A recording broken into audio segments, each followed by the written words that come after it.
¿Qué tal, amigos? Soy Guillermo Ochoa. Hubo una vez otro México y había hombres de otro tamaño moral e intelectual. Y si bien hay quienes pasan por nuestras vidas transparentes como fantasmas, los hay que les dan rumbo y sentido.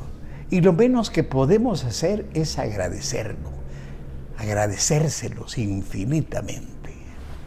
Fue el doctor Gustavo Vaz un hombre notable en la política, la ciencia y la educación en México, que en plena revolución y siendo estudiante de primer grado de medicina, tendría 18 o 19 años, tomó camino a la Jusco junto con dos de sus amigos y compañeros más queridos, Ignacio Chávez y Salvador Subirán, nada más.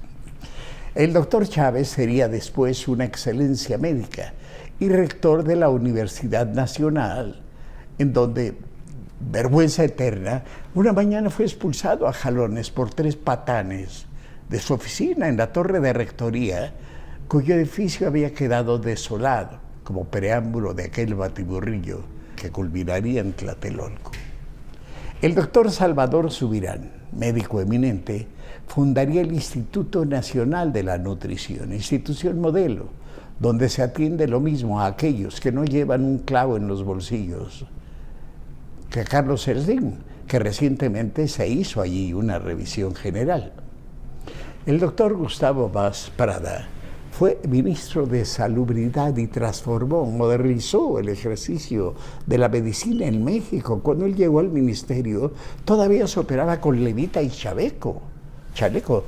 Vaz, por cierto, operó a Trotsky cuando aún llevaba sangrante y clavado en el cráneo el piolet, que le había enterrado Ramón Mercader del Río, el supuesto Jacques Monod, cuya mente fue moldeada por su madre desde la infancia para cometer ese magnicidio.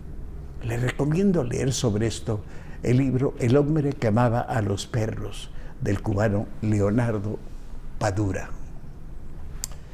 Decía, de traje y corbata, los 3 jóvenes universitarios, ninguno aún en la facultad, tiraron una mañana hacia la Jusco para buscar a Emiliano Zapata y a sus tropas. Querían unírsele, entrar de lleno en la revolución.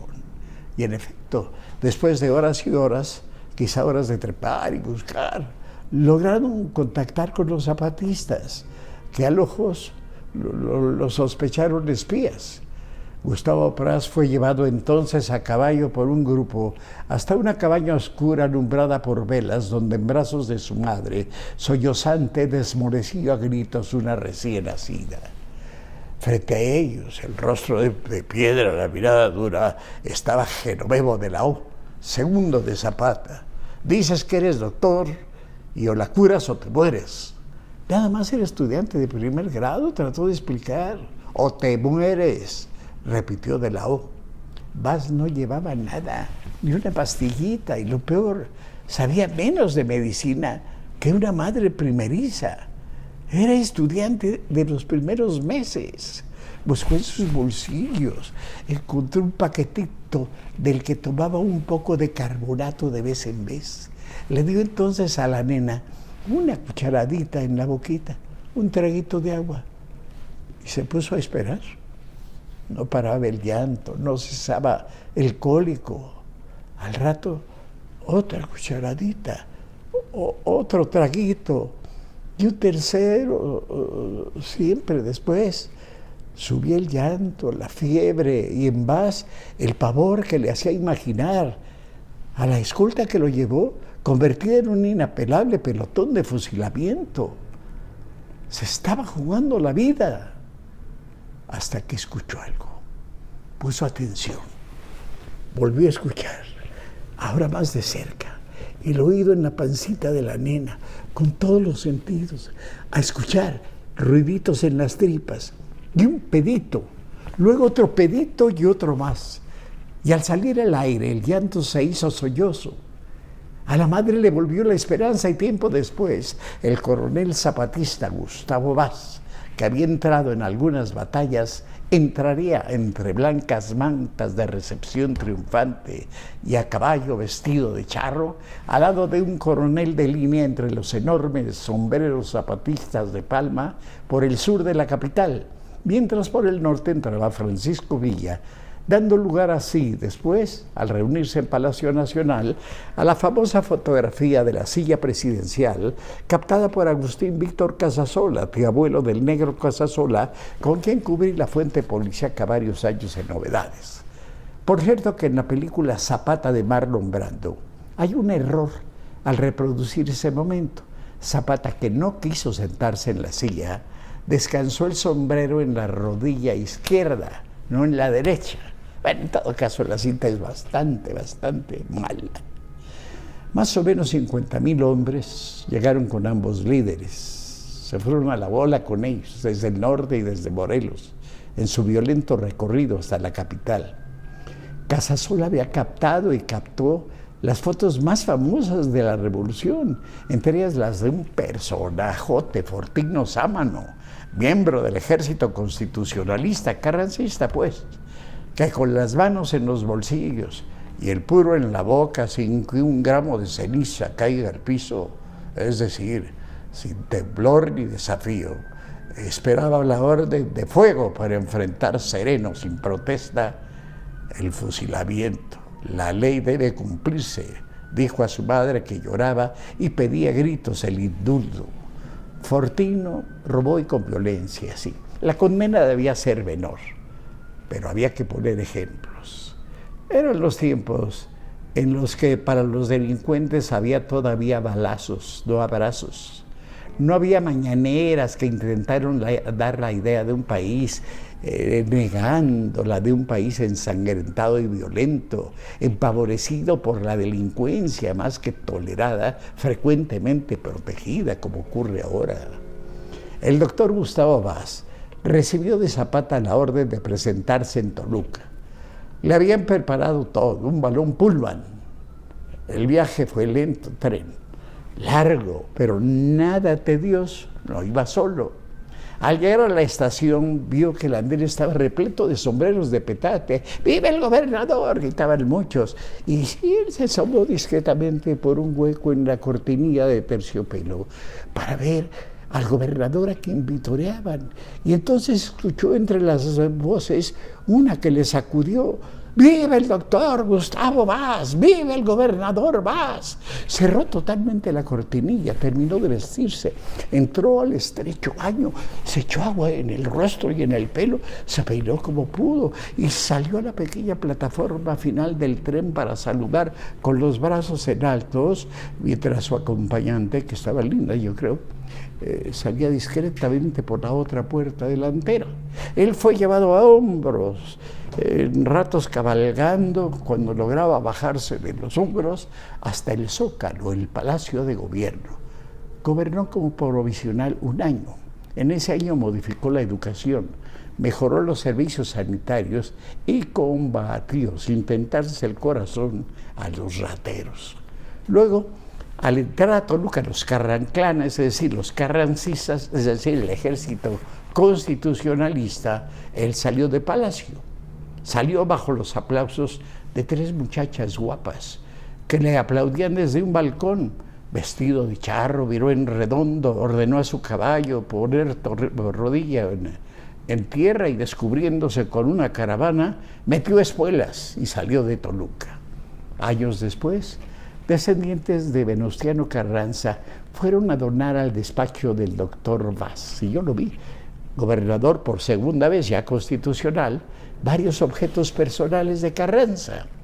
Cuando los descendientes salieron, Vaz no aguantó la tentación de probarse un sombrero del que había sido su rival, se lo dio, se lo quitó y cercano a él escuché su murmullo: me vería guango. Terminada la revolución, volvió a la Escuela Nacional de Medicina, terminó la carrera y estudió luego en la Sorbona de París, en Harvard, en Rochester y en Chicago. Cuando volvió a México lo hicieron senador, ministro de Salud, luego gobernador del Estado de México. Y ahí lo conocí. Yo acababa de entrar al Heraldo de Toluca. Había pedido trabajo unos días antes. Ya tenía 2 turnos en la radio. Tenía unos 19 años. Me mandó llamar el director, don Alfredo Lara Castel, ciego, y me dio una tarjetita. Su única obligación es entregarla al general Lázaro Cárdenas. Vi en la tarjetita el símbolo de una logia masónica. Y allá se fue el joven e ignorante, que quizá tenía un par de semanas como reportero, a cumplir la tarea que hubiera hecho un mensajero. Mi primera gira. No sabía que era la gira que definiría mi vida, pues al lograr una entrevista exclusiva con el general Lázaro Cárdenas, y gracias a su bondad, a él le apodaban la Esfinge de Jiquilpan, precisamente porque nunca hablaba. Además de que hice una carrera reporteril realmente excelente, me dieron a cubrir las fuentes oficiales que incluían la oficina del gobernador. Me fui a la gira en una camioneta que se quedó atascada en el lodo mientras la caravana se alejaba. Ahí Inocente Peñalosa, que siendo mi jefe de redacción iba también, y no sé por qué, me dio la primera lección. Yo no vine a empujar camionetas, comentó fuerte, mientras tomaba su maletita y se echaba a correr tras un jeep que se alejaba en la caravana. Yo lo invité. Los demás reporteros se quedaron en el relajo de atascar la camioneta, jajaja. En nuestro periódico no sería la noticia principal el día siguiente una camioneta atascada en el lodo. Apenas era una camioneta en un país. De aquella primera gira guardo un recuerdo que prometo buscar en la hemeroteca del Estado de México para saciar mi insaciable ego de ayer. Toda la primera plana está firmada por mí, unas 15, 16 notas, todas reporteadas. Al regreso, yo en avioneta, los demás reporteros por terracería, en la primera conferencia que daba el doctor Vaz a un pequeño grupo de reporteros, ignorando las buenas maneras, saqué mis cigarrillos y empecé a fumar, mientras los otros reporteros, amigos todos, me querían fulminar con los ojos. El doctor Vaz vio mis cigarros y se sorprendió visiblemente. Son faritos, se expresó. Me regala uno. Y al fumar con deleite aquel pedazo de papel de arroz con tabaco, su mente rejuveneció y la conferencia se convirtió en la plática de un viejo maestro y amigo con un grupo de jóvenes, y ya no tan jóvenes, pero absortos, todos nosotros. Cuando terminó la conferencia me dijo, quédese, güero. Y me quedé. Y aquellos ratos a solas se convirtieron en las mejores lecciones de vida que he recibido jamás. Me hablaba de la transformación que empezaba a tener China y lo que podría venir. Me recomendaba libros, por ejemplo, La isla de los pingüinos, de Anatole France, Un enemigo del pueblo, de Ibsen. Llamaba a su secretario, que ya era muy mi amigo, Carlos Barrios, para que apuntara a llevar a un grupo pequeño de reporteros jóvenes a ver en el Distrito Federal obras de teatro. Me nombró subjefe de difusión cultural, puesto con mi amigo Mario Pastrana, con el actual notario Salomón Vázquez Varela y con Dagos Agustín López, un señor que sabía hacer todo. Vimos buenas temporadas. Y si bien él era el doctor Vaz era mi caja chica, siempre la mano en el bolsillo, de cómo va a ser ahora acá esto, doctor, aquí entró esto, está, sí, y siempre las cosas a mano. Yo iba a las escuelas de señoritas, en cuyos salones y en bola me silbaban, y yo rojo de vergüenza, ataba al techo de mi carcachita Ford 33, Mercury 33, un magnavoz, y me iba por las calles de Toluca haciendo la presentación de la Orquesta Sinfónica en el Teatro Justa Sierra. Mario Pastrana, mi jefe y amigo, nos dijo que todas las noches a las 11 nos fuéramos a los portales para pegar con Durex los carteles del próximo evento. porque sabía que a esas horas, más o menos, el doctor Vaz dejaba su despacho y papá pasaba por ahí solitario y se daría cuenta de lo que trabajábamos. Y sí, dio resultado la estratagema. El doctor Vaz convirtió en un jardín el Templo del Calvario, el Cerro del Calvario, de su dinero. Su sueldo era para aquel jardín que está muy bonito en Toluca. En fin, realmente fue un gran gobernador. Un día lo vi molesto, muy molesto. Fue el día que Hugo Villicaña, jefe de prensa, mi amigo y yo, fuimos a comunicarle que me casaba. Pero ¿cómo?, exclamó. Eso se hace cuando se goza ya de una independencia económica. Pero en fin, usted ya lo decidió. Sacó un billete de 500 pesos y me lo regaló. Más tarde me daría una carta de recomendación para don Rómulo Farril, padre, dueño de Novedades, que me facilitó la entrada a Novedades. Si bien un pobre diablo del sindicato la retrasó cuanto pude, mientras yo no tenía un centavo en la bolsa. Entré a trabajar en una compañía Nequi que hacía máquinas de coser. Mi trabajo era encontrar personas que se habían cambiado de domicilio y debían abonos. Me sorprendió el número de personas dispuestas a delatar, a hablar mal de aquellos que fueron sus vecinos. Localicé a 3, 180 pesos que no cobré porque no tenía para los timbres fiscales de los recibos. Al fin debuté en Novedades y me llevé la principal del periódico 5 columnas con un reportaje sobre Ciudad Nezahualcóyotl. Me fue bien.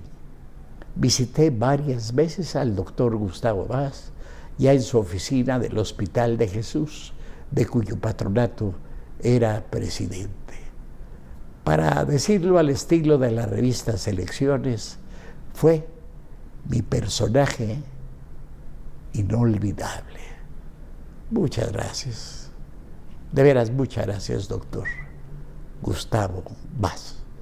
De mis respetos.